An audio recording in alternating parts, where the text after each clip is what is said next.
Hello friends, welcome back to my channel PK job update. साथियों, कैसे हैं आप लोग? उम्मीद करते हैं कि आप लोग अच्छे होंगे और साथ ही साथ आपकी पढ़ाई भी अच्छे से चल रही होगी। आज के वीडियो में हम बात करेंगे साथियों एक नई रिक्रूटमेंट के बारे में, जो कि बीपीएससी की तरफ से रिलीज किया गया है। यहाँ पर आप देख सकते हैं जिसका विज्ञापन संख्या 41/2025 रखा गया है और यहाँ पर पोस्ट का जो नाम है वो है मोटर व्हीकल इंस्पेक्टर, मोटर यान निरीक्षक के पोस्ट के लिए जो है ना ये वैकेंसी रिलीज किया गया है। और यहाँ पर टोटल जो है ना 28 पोस्ट के लिए ये वैकेंसी जो है वो रिलीज कर दी गई है। तो साथियों, इस पूरे वीडियो में बताया गया है टोटल कि किस तरह से एलिजिबिलिटी क्राइटेरिया है, क्या एज लिमिट है, क्या सिलेक्शन प्रोसेस है, क्या एप्लीकेशन फी रहने वाला है, और साथ ही साथ इसने एग्जाम डेट के बारे में भी जानकारी दे दिया है कि हम किस डेट में आपका एग्जाम कंडक्ट करवाएंगे। ये टेंटेटिव डेट है, लेकिन आपको इसी हिसाब से लेकर चलना होगा। आपको पूरा सिलेबस जो है with in that time period आपको कंप्लीट करना होगा। तो आज के वीडियो में हम सारी बात की चर्चा करेंगे। साथियों, आप चैनल पे पहली बार विजिट कर रहे हैं तो चैनल को सब्सक्राइब करके बेल बटन दबा दें, जिससे आने वाली हर एक नोटिफिकेशन आपको सही समय पे मिल सके। तो चलिए फ्रेंड्स, वीडियो को स्टार्ट करते हैं। तो यहाँ पे देखिए, मोटर निरीक्षक के कुल 28 पदों पर सुयोग्य भारतीय उम्मीदवारों से ऑनलाइन आवेदन आमंत्रित किए जाते हैं, जिसका कि कैटेगरी वाइज बाइफर्केशन यहाँ पे आप देख सकते हैं। जैसे जनरल की बात करें तो 13 सीट है, आर्थिक रूप से कमजोर वर्ग के लिए 3 है, अनुसूचित जाति के लिए 5 है। इसी तरह से टोटल नंबर ऑफ वैकेंसी जो है ना वो 28 निकाली गई है। 35% जानते हैं आप बिहार में जो है महिलाओं को रिजर्वेशन मिलता है, तो टोटल जो है 9 सीट जो है ये महिलाओं के लिए रिजर्व रखा गया है।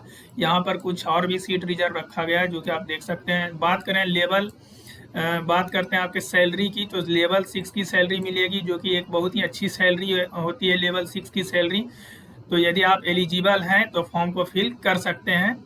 शैक्षणिक योग्यता की बात करें तो शैक्षणिक योग्यता को ध्यान से समझ लीजिएगा। किसी मान्यता प्राप्त बोर्ड से 10वीं पास होने चाहिए आपको, और केंद्रीय सरकार या राज्य सरकार द्वारा मान्यता प्राप्त किसी संस्थान द्वारा प्रदान किया गया ऑटोमोबाइल इंजीनियरिंग में डिप्लोमा। तो आपको डिप्लोमा होना चाहिए, 3 वर्ष का जो डिप्लोमा होता है वो ऑटोमोबाइल आपका ब्रांच होना चाहिए, या फिर आप मैकेनिकल इंजीनियरिंग भी ब्रांच है और आपके पास डिप्लोमा का डिग्री है, तो आप इस फॉर्म को फिल कर सकते हैं। साथ ही साथ नेक्स्ट देखिए और क्या एलिजिबिलिटी क्राइटेरिया में रखा गया है। गियर वाली मोटरसाइकिल और हल्के मोटर यान चलाने के लिए आपके पास जो है ना ड्राइविंग लाइसेंस होना चाहिए। तो ये 3 क्राइटेरिया है।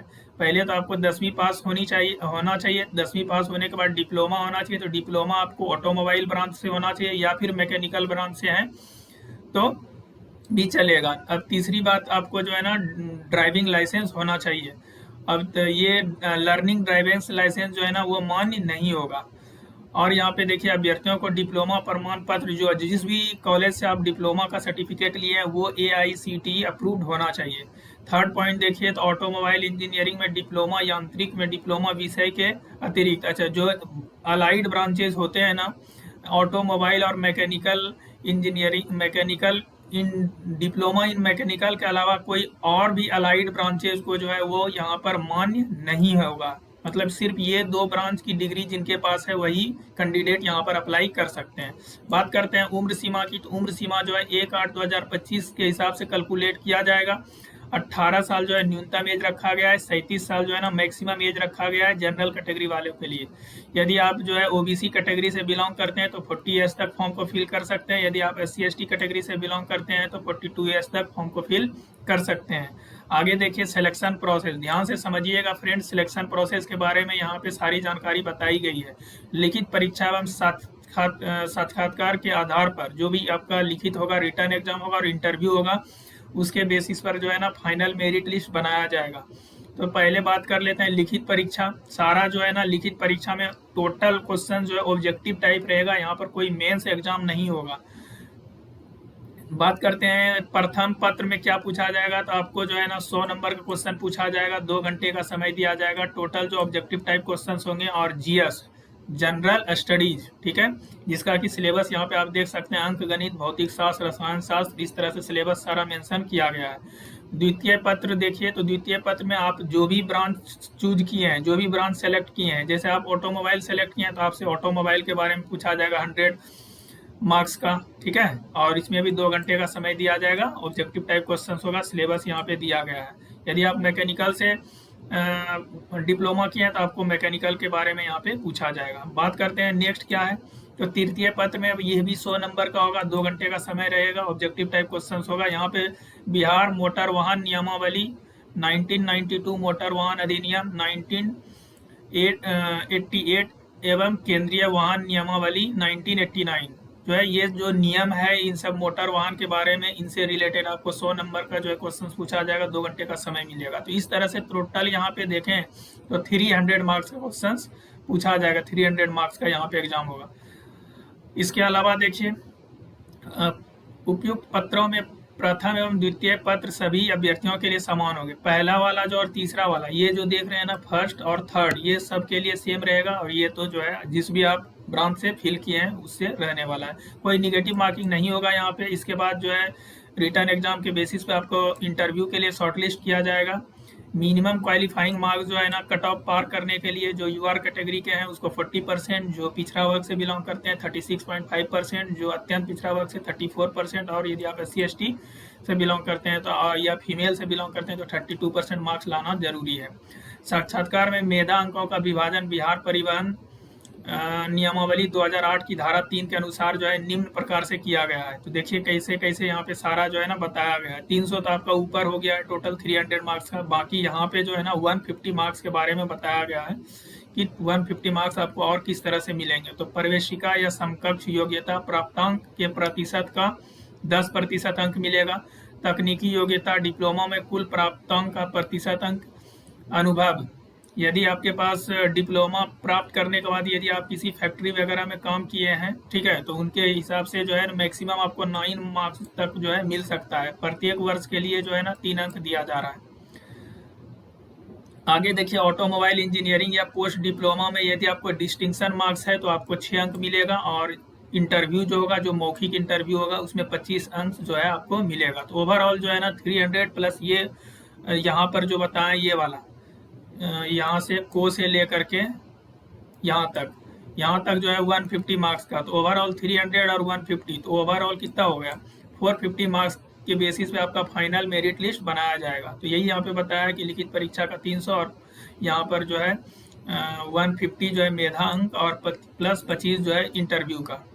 तो इस तरह से आपको 450 नंबर पे मेरिट बनाया जाएगा। यहाँ पे देखें क्या बोला है, नियमावली 2008 में किए गए प्रावधान के अनुसार रिक्त सुयोग्य अभ्यर्थियों की संख्या का अनुपात 1:10 से कम होने की स्थिति में मात्र साक्षात्कार के आधार पर चयन किया जाएगा। मान लीजिए कि जितना भी पोस्ट है, मतलब जितना भी वैकेंसी निकाला गया है, जैसे 28 है, तो ये जो है 280 लोगों को ना बुलाएंगे। यदि 280 से कम लोग इंटरव्यू के लिए शॉर्टलिस्ट होते हैं तो फिर जो है वहाँ पर ये 450 नंबर पर फाइनल मेरिट लिस्ट ना निकाल के 150 नंबर पे ही फाइनल मेरिट लिस्ट बनाई जाएगी। तो वही यहाँ पे सारा कुछ बताया गया है कि यदि 1:10 से कम होते हैं तो जो है 150 नंबर। देखिए पार्ट 2 के अंतिम, इस प्रकार पार्ट 2 के लिए अंतिम मेधा सूची कुल पूर्णांक 150 में से अभ्यर्थियों को प्राप्त अंकों के योग के आधार पर होगा।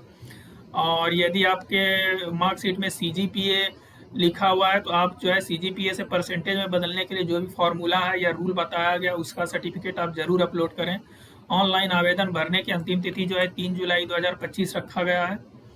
और बात करते हैं आरक्षण की, तो आरक्षण का लाभ उन्हीं को मिलेगा जो बिहार के स्थायी निवासी हैं। यदि आप SC/ST कैटेगरी से बिलोंग करते हैं तो जाति प्रमाण पत्र प्लस रेसिडेंशियल, यदि आप OBC से बिलोंग करते हैं तो आपको NCL और रेसिडेंशियल सर्टिफिकेट लगाना होगा, तो ही आपको आरक्षण का लाभ मिल पाएगा। बाकी ये आप देख लीजिएगा कैटेगरी, किस कैटेगरी से आप बिलोंग करते हैं, फॉर्म फिलअप करने के समय ये आपको चूज करना पड़ता है। ऐसे वहाँ पे आ जाता है डायरेक्टली, तो आप एक बार वेरीफाई कर लीजिएगा। आगे देखते हैं और क्या इंपॉर्टेंट पॉइंट बताया गया है यहाँ पे। बात कर लेते हैं एप्लीकेशन फ़ी की। तो एप्लीकेशन फ़ी जो है ना जनरल कैटेगरी वाले के लिए रखा गया है 750।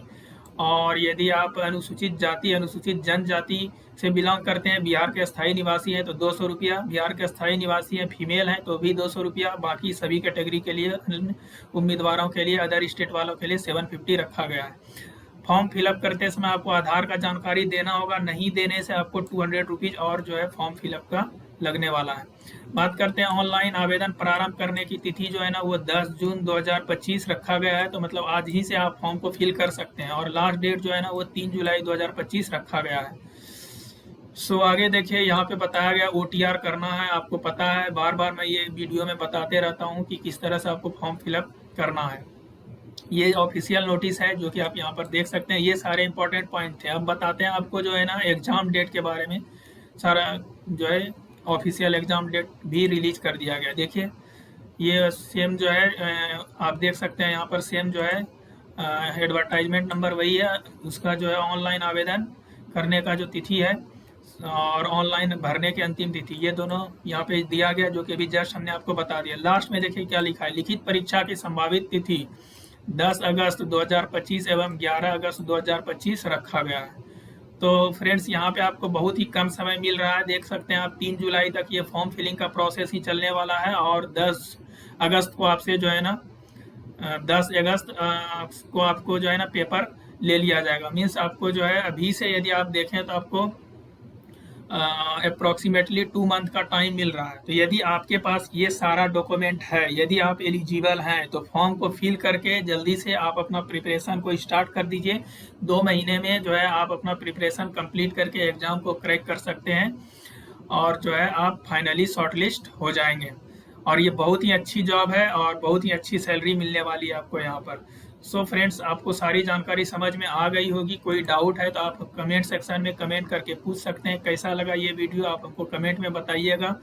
और अपकमिंग इम्पोर्टेंट जॉब के लिए आप हमारे फेसबुक आईडी को ज्वाइन कर सकते हैं, क्योंकि वहाँ पर और भी मैं बहुत सारा पोस्ट जो है ना अपकमिंग पोस्ट करते रहता हूँ। बाकी आपको यदि इसका PDF चाहिए तो आप टेलीग्राम चैनल को ज्वाइन करके वहां से इसका PDF जो है डाउनलोड कर सकते हैं। तो फिर मिलेंगे फ्रेंड्स किसी नेक्स्ट वीडियो में न्यू अपडेट के साथ। Thank you.